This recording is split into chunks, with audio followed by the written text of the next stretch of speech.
ഹരി ഓം. എല്ലാവർക്കും വിനീതമായ പ്രണാമം. മനുഷ്യൻ അവൻ്റെ ജീവിതത്തിൽ, എല്ലാ മനുഷ്യരും എന്ന് ഞാൻ പറയുന്നില്ല, ഒരു ലക്ഷ്യം നേടണം എന്ന ഉറച്ച തീരുമാനം ആർക്കുണ്ടെങ്കിലും അവർ തീർച്ചയായിട്ടും ആ ലക്ഷ്യം നേടുന്നതിന് വേണ്ടി ഓരോ നിമിഷവും പ്രയത്നിച്ചുകൊണ്ടേയിരിക്കും. ഒന്നോ രണ്ടോ ദിവസമല്ല, ലക്ഷ്യം നേടുന്നതുവരെ. അങ്ങനെ പ്രയത്നിക്കുന്നവർക്ക് മാത്രമാണ് വിജയം കൈവരിക്കാൻ സാധിക്കുന്നത്. ഇത് സംശയമില്ലാത്ത കാര്യവുമാണ്. ഇതുപോലെ തന്നെയാണ് നമ്മുടെ മനസ്സിൻ്റെ കാര്യവും. അപ്പോൾ ഇനി ഈ മനസ്സിന് എന്ത് പരിവർത്തനമാണ് സംഭവിക്കാനുള്ളത്? അല്ലെങ്കിൽ ഞാൻ ഈ മനസ്സിൻ്റെ തലത്തിൽ എന്തു പ്രയത്നമാണ് എനിക്ക് ചെയ്യാനുള്ളത്? അത് നാച്ചുറലി സംഭവിച്ചുകൊള്ളില്ലേ? അത് പ്രകൃതിയുടെ വളർച്ച, അതായത് നമ്മുടെ ശരീരത്തിൻ്റെ വളർച്ചയ്ക്കനുസരിച്ച് മനസ്സിനൊരിക്കലും വളർച്ച സംഭവിക്കില്ല. എത്ര വർഷങ്ങൾ കഴിഞ്ഞാലും ശരി, ഇന്ന് നമ്മുടെ മനസ്സെന്താണോ അതേ മനസ്സായിരിക്കും എത്ര യുഗങ്ങൾ കഴിഞ്ഞാലും നമ്മോടൊപ്പം ഉണ്ടാവുക, നമ്മൾ പരിവർത്തനം വരുത്തിയിട്ടില്ലെങ്കിൽ. എന്നാൽ നാം ആഗ്രഹിച്ചാൽ നമുക്ക് മനസ്സിനെ പരിവർത്തനപ്പെടുത്താൻ സാധിക്കുകയും ചെയ്യും. അതിനാണ് നമുക്ക് അറിവിൻ്റെ ആവശ്യം. ഭഗവത്ഗീതയുടെ ഗീതയിലൂടെ നമ്മെ കൊണ്ടുപോകേണ്ട ആവശ്യം ഇവിടെയാണ് നമുക്കുണ്ടാകുന്നത്. 71ാമത്തെ ശ്ലോകമാണ് നാം കണ്ടുകൊണ്ടിരുന്നത്. അതിൻ്റെ കൺക്ലൂഷൻ കണ്ടതിന് ശേഷം നമുക്ക് അടുത്ത ശ്ലോകത്തിലേക്ക് പ്രവേശിക്കാം. വിഹായ കാമാനിയ സർവേ പുമാൻ ചരതി നിസ്പൃഹ നിർമ്മമോ നിരഹങ്കാര സശാന്തിമതി ഗച്ഛതി. ഈ ശ്ലോകത്തിൻ്റെ കൺക്ലൂഷനായി എന്താണ് ഭഗവാൻ നമുക്ക് നൽകുന്നത്? ഏത് കാര്യമാണ് നമുക്ക് മനസ്സിലാക്കി തരുന്നത്? ഇവിടെ നമ്മുടെ ജീവിതത്തിൽ നാം അനുഭവിച്ചു കൊണ്ടിരിക്കുന്ന പ്രതിസന്ധികൾ എന്തൊക്കെയായാലും ശരി, അതിനെല്ലാം മൂല കാരണമെന്നത് അജ്ഞാനമാണ്. ഞാനെന്ന എൻ്റെ വ്യക്തിനിഷ്ഠമായ കാഴ്ചപ്പാടിലൂടെ മാത്രം ഞാൻ ജീവിക്കുമ്പോൾ, ഞാൻ എൻ്റേത് എന്നൊരു ചുരുങ്ങിയ കാഴ്ചപ്പാടിൽ നമ്മൾ ജീവിക്കുമ്പോൾ അതിൽ നിന്നും ജനിക്കുന്ന എന്താണ്? അതിൽ നിന്നും ജനിക്കുന്നത് മിസ്കൺസെപ്ഷൻസ് ഓഫ് ദി മൈൻഡ്. നമ്മുടെ ഒരു ചുരുങ്ങിയ കാഴ്ചപ്പാടിലൂടെ നാം ജീവിക്കുമ്പോൾ നമുക്കുണ്ടാകുന്ന നഷ്ടങ്ങളാണ് ഈ പ്രതിസന്ധികളായി നമ്മുടെ മുമ്പിലേക്ക് വരുന്നത്. മനസ്സിലായില്ല? ഒരു വികസിതമല്ലാത്ത മനസ്സിൽ നിന്നാണ് വിഷാദം രൂപപ്പെടുന്നത്. ഈ മനസ്സാണ് നമ്മെ എന്തിലേക്ക് നയിക്കുന്നത്? എത്ര കിട്ടിയാലും പോരാ എന്ന ആർത്തി, അസംതൃപ്തി. എന്തൊക്കെ നമുക്ക് ലഭിച്ചാലും സംതൃപ്തി വരാത്തൊരവസ്ഥ. ആ അവസ്ഥയിൽ മനസ്സെന്താണ് ചെയ്യുക? വീണ്ടും വീണ്ടും തനിക്ക് സുഖത്തിനു വേണ്ടി പ്രയത്നിച്ചുകൊണ്ടേയിരിക്കും. എനിക്ക് എവിടെ നിന്നാണ് സുഖം കിട്ടുക? പലയിടത്തും പോയി അന്വേഷിച്ചു കൊണ്ടിരിക്കും.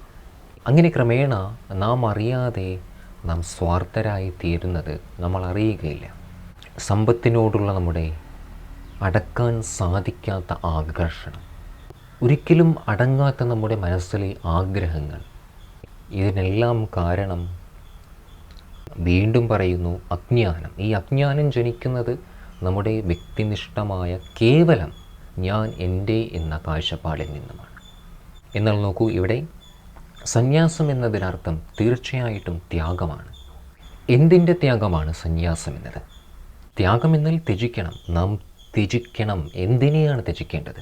നമ്മുടെ വികാസത്തിന് തടസ്സമാകുന്ന ചിന്തകളെയാണ് ത്യജിക്കേണ്ടത് നമ്മൾ. അതുകൊണ്ട് സന്യാസം എന്നാൽ ഇവിടെ നാം ചെയ്യുന്നത് ഞാൻ എന്ന അഹങ്കാര ചിന്തയെയും ത്യജിക്കുന്നു. ഞാൻ എന്ന ചിന്തയിൽ നിന്നും ജനിക്കുന്നതായ എല്ലാവിധ കാമനകളെയും ആഗ്രഹങ്ങളെയും അതോടൊപ്പം തന്നെ അശാന്തിയെയും ത്യജിക്കുന്നു. ഇവിടെയാണ് നമുക്ക് തെറ്റിദ്ധാരണയുണ്ടാകുന്നത്. അപ്പോൾ ആഗ്രഹങ്ങൾ പൂർത്തീകരിക്കുന്നത് സന്യാസത്തിന് എതിരാണോ എന്ന്? ഒരിക്കലുമല്ല. തിരിച്ചറിയൂ, ആഗ്രഹത്തിന് കാരണം തന്നെ ഞാനെന്ന ചിന്തയാണ്.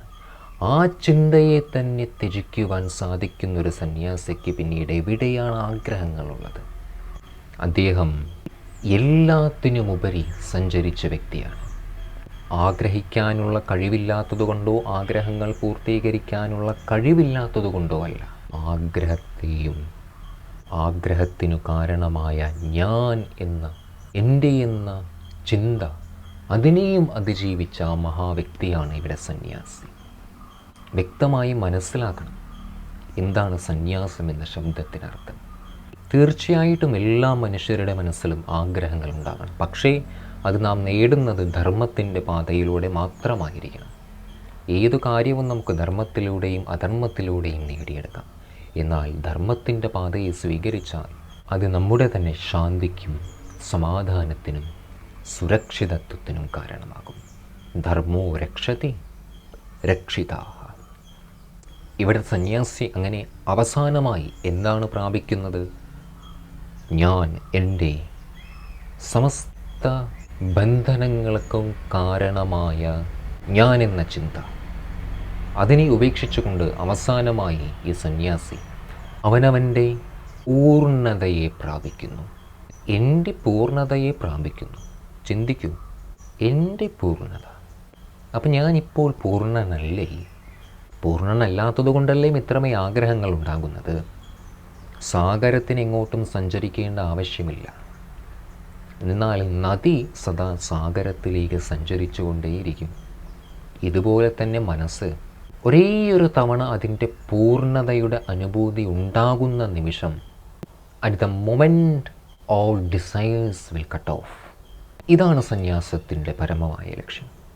എന്തിനെ പ്രാപിച്ചാലാണോ പൂർണ്ണതയെ പ്രാപിക്കുന്നത്, അതിലേക്ക് നമ്മെ എത്തിക്കുന്ന മാർഗമാകുന്നു സന്യാസം. ഈശ്വര സാക്ഷാത്കാരത്തിലേക്ക് നമ്മെ എത്തിക്കുന്നു. എന്നാൽ നമ്മുടെ ദൗർഭാഗ്യവശാൽ കാലക്രമേണ സമസ്ത ജനസമൂഹവും ഈ ശബ്ദത്തിൻ്റെ അർത്ഥത്തെ തെറ്റിദ്ധരിക്കുകയുണ്ടായി. നമ്മൾ കരുതി സന്യാസം എന്നാൽ ജീവിതത്തിൽ നിന്നുള്ള ഒളിച്ചോട്ടമാണ്, അല്ലെങ്കിൽ ഏതെങ്കിലും ഒരു വസ്ത്രത്തിന് കാവി നിറം നൽകുന്നതാണ്, കാവി ധരിക്കുന്നതാണ് സന്യാസം എന്ന് നമ്മൾ കരുതി. എന്നാൽ അതല്ലല്ലോ സന്യാസം, അതല്ലല്ലോ ഭഗവാൻ ഗീതയിലൂടെ നമ്മെ പഠിപ്പിക്കുന്നത്, അതല്ലല്ലോ ഉപനിഷത്ത് നമ്മെ പഠിപ്പിക്കുന്നത്. എന്നാൽ മനുഷ്യ മനസ്സിലുണ്ടായ ഈ തെറ്റിദ്ധാരണ ഒരിക്കലും എത്ര കഴുകിയാലും മാറാത്തൊരു കറ ഉണ്ടാക്കുകയാണ് ചെയ്തത്. ഉപനിഷത്തിനെക്കുറിച്ചുള്ള മനുഷ്യൻ്റെ തെറ്റിദ്ധാരണ അതത്ര എളുപ്പത്തിൽ മാറ്റാൻ സാധിക്കില്ല. അതിന് അവനവൻ തന്നെ പ്രയത്നിക്കണം. നമ്മുടെ ഹിന്ദു സംസ്കൃതി, ഭാരത സംസ്കൃതി ആ വ്യക്തിയെയാണ് സന്യാസിയായി അംഗീകരിക്കുന്നത്. ഏതൊരു വ്യക്തിയെ, ആരിലാണോ ഓരോ നിമിഷം ജീവിക്കുമ്പോഴും ഓരോ നിമിഷത്തിലും സംതൃപ്തിയോടെ ജീവിക്കാൻ സാധിക്കുന്ന, ജീവിതത്തിൽ നിരന്തരമായ പ്രചോദനം ഉൾക്കൊണ്ടുകൊണ്ട് ജീവിക്കാൻ സാധിക്കുന്ന കല ആർക്കാണോ അറിയുന്നത്, ഈ കല അദ്ദേഹത്തിന് എങ്ങനെയാണ് മനസ്സിലാക്കാൻ സാധിച്ചത്? എവിടെ നിന്നാണ് പഠിക്കാൻ സാധിച്ചത്? ഇത് ശാസ്ത്രത്തിൽ അധിഷ്ഠിതമായൊരു ജീവിതത്തിൽ നിന്നും പ്രാപ്തമാകുന്നതാണ് ഈ കല. ആരായാലും ശരി, നമ്മുടെ ദുർബല ചിന്തകളെ ഉപേക്ഷിക്കുന്ന നിമിഷം നമുക്ക് നമ്മുടെ ജീവിതത്തെ തന്നെ പരിവർത്തനപ്പെടുത്താൻ സാധിക്കും.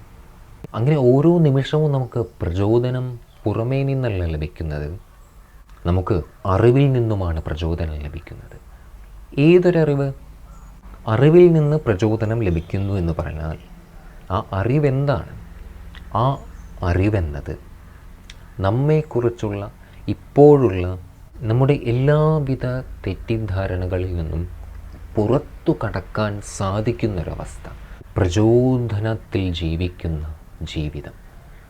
ആ സന്യാസി, അദ്ദേഹത്തിൻ്റെ ജീവിതം ഊർജമുള്ളൊരു ജീവിതമായിരിക്കും.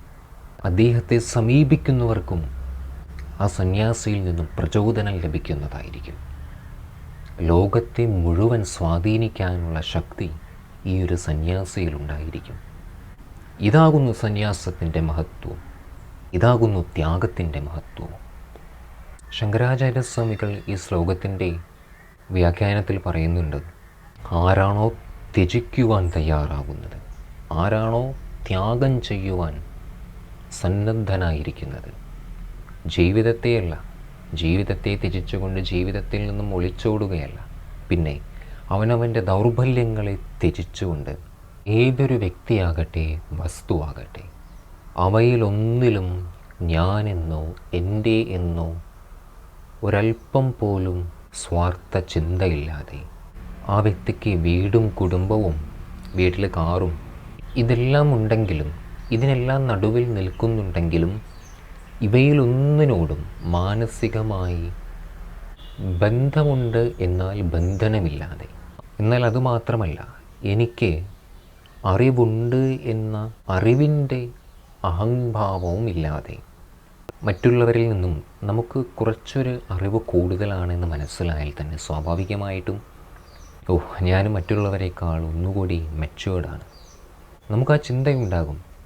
എന്നാൽ ഈ വ്യക്തിയിൽ ഞാൻ മറ്റുള്ളവരെക്കാളും ശ്രേഷ്ഠനാണ് എന്ന ചിന്ത പോലുമില്ല.